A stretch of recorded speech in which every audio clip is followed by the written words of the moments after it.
اسرائیلی اخبار نے تو نام لے کے یہ لکھ دیا تھا کہ بحرین یا عمان اور اس کے بعد سوڈان سمیت بہت سارے ملک ہیں جو یو اے ای کے بعد اسرائیل کو تسلیم کریں گے، ان کے ساتھ اپنے روابط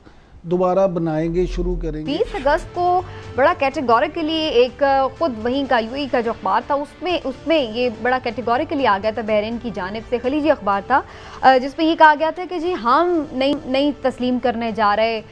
اسرائیل کو، بھلے یو اے ای نے کر لیا ہے۔ بحرین کے حکمراں سلطان کی جانب سے کہا گیا تھا، لیکن چند ہی دنوں بعد اتنی بڑی ڈیولپمنٹ کیسے ہو گئی؟ ہلالی صاحب سے جانتے ہیں پہلے۔ ہلالی صاحب، یہ بڑی مجھے اسٹانشنگ سی صورتحال لگی کہ کچھ دن پہلے انہوں نے خود ہی کہا کہ نہیں ہم کرنے جا رہے ہیں، اور اس کے بعد پھر اتنی بڑی ڈیولپمنٹ ہو گئی اچانک ہی کچھ دنوں میں، کیا ایسا ہو گیا؟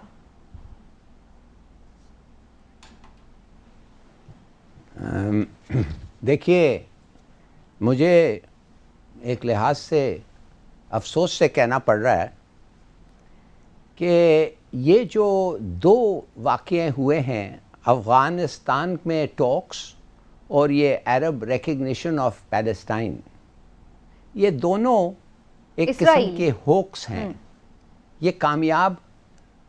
اسرائیل یہ کامیاب ہو نہیں سکتے کا مطلب ہے، سوری، ایک تو کامیاب نہیں ہو سکتا۔ وہ جو بھی ہم کہیں افغانستان کے ٹاکس، یہ سمجھنا کہ ایک کٹ پتلی اور طالبان کے ساتھ کچھ ہو سکتا ہے، لاسٹنگ، پرماننٹ ہو ہی نہیں سکتا۔ مگر یہ چھوڑیں، یہ کیوں ہو رہا ہے؟ یہ اور Arab recognition of Israel, G C C recognition of Israel کیوں ہو رہا ہے؟ وہ تو اب پتہ چل گیا ہے، ایک کتاب آ رہا ہے اس پہ۔ اچھا، وہ کتاب یہ ہے، ٹرمپ کے الفاظ ہیں۔ افسوس سے یہ کہنا پڑتا ہے کہ ایک ایسا گندا لفظ ہے، میں نہیں کہہ سکتا اس کو مگر آپ سمجھ جائیں گے کہ ٹرمپ کہتا ہے کہ جب اس نے وہ حماقت کی، ایم بی ایس نے، کہ خشوگی کو قتل کیا،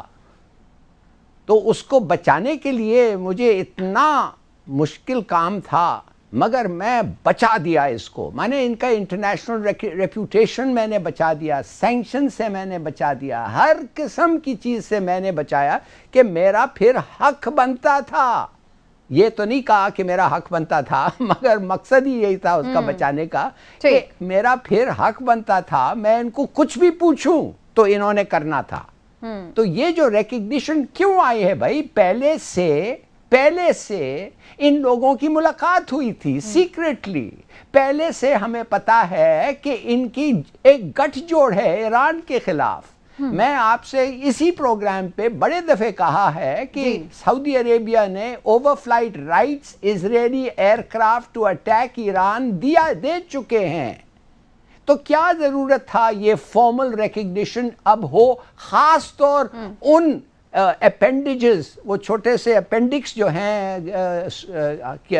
ایم بی ایس کے، یہ جو گلف سٹیٹس میں پیٹرول سٹیشنز، بحرین، یو اے ای، ان کو کیا ضرورت تھا ان کو کیا کہتے ہیں گالی کھانے کے لیے، گالی کھلوانے کے لیے ان سے ریکگنیشن کرو؟ اس لیے کہ ٹرمپ نے کہا میں الیکشنز پہ جا رہا ہوں، میں نے وعدہ کیا تھا کہ یہ ہوگا، میں نے وعدہ کیا تھا افغانستان کا جنگ ختم ہوگا اور پیس ہوگا، وہ اپنی الیکشنز کو ظاہر ذہن میں رکھ کے، میں نے تمہارے لیے بہت کام کیا ہے، انڈرسٹینڈیبل، تو وہ اس لیے وہ ظاہر اس چیز کے لیے وہ ایکٹیو ہیں۔ بالکل ٹھیک ہے۔ عمران صاحب، آپ کا کیا ٹیک ہے اس کے بعد؟ پھر ہم کیا سمجھیں؟ پہلے ہم نے جب یو اے ای کی بات کی تھی تب بھی آپ نے بھی یہ کہا تھا کہ ہو سکتا ہے اور ممالک بھی اس کی طرف بڑھیں، اور یہ ہوا، اب مزید بھی اس کا مطلب ہے ایک اسرائیلی اخبار نے تو نام لے کے یہ لکھ دیا تھا کہ بحرین یا عمان اور اس کے بعد سوڈان سمیت بہت سارے ملک ہیں جو یو اے ای کے بعد اسرائیل کو تسلیم کریں گے، ان کے ساتھ اپنے روابط دوبارہ بنائیں گے، شروع کریں گے۔ اب میں سمجھتا ہوں یہ مسئلہ جو ہے نا پوری امہ کا ہے، مسلم امہ کا مسئلہ ہے۔ اس کو او آئی سی ویسے تو اب کسی کام کی نہیں ہے، لیکن اسے اس مسئلے کو کم از کم وہاں اس پلیٹ فارم پہ ضرور ڈسکس کیا جانا چاہیے، اور ایک ایسا لائحہ عمل اختیار کرنا چاہیے کہ جس سے اس کے کوئی نتائج نکل سکیں، کیونکہ اس طرح ایک ایک کر کے یہ جو لوگ کریں گے تو اس کے بعد اس کی پھر اہمیت نہیں رہے گی۔ اور میں سمجھتا ہوں کہ ٹرمپ کی اور امریکہ کی اس وقت کوشش یہ ہے کہ اسرائیل کو ایک ایک کر کے اس طرح سے عرب ممالک سے وہ کروا لے کہ پھر آخر میں سعودی عرب کے لیے بھی کوئی راستہ نہ بچے، اور وہ بھی سب کے۔ اور یہ میں سمجھتا ہوں کہ جو لالی صاحب نے کہا ہے میں بالکل انہوں نے ٹھیک کہا کہ صرف ایک نہیں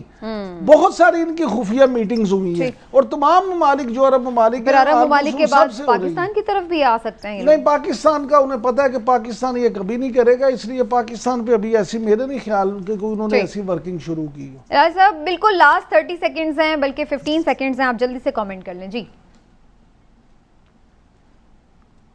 میرا خیال یہ بھی ہے سمینہ کہ جنگ ہوگا جی سی سی اسرائیل اور امریکہ ایران کے خلاف کیوں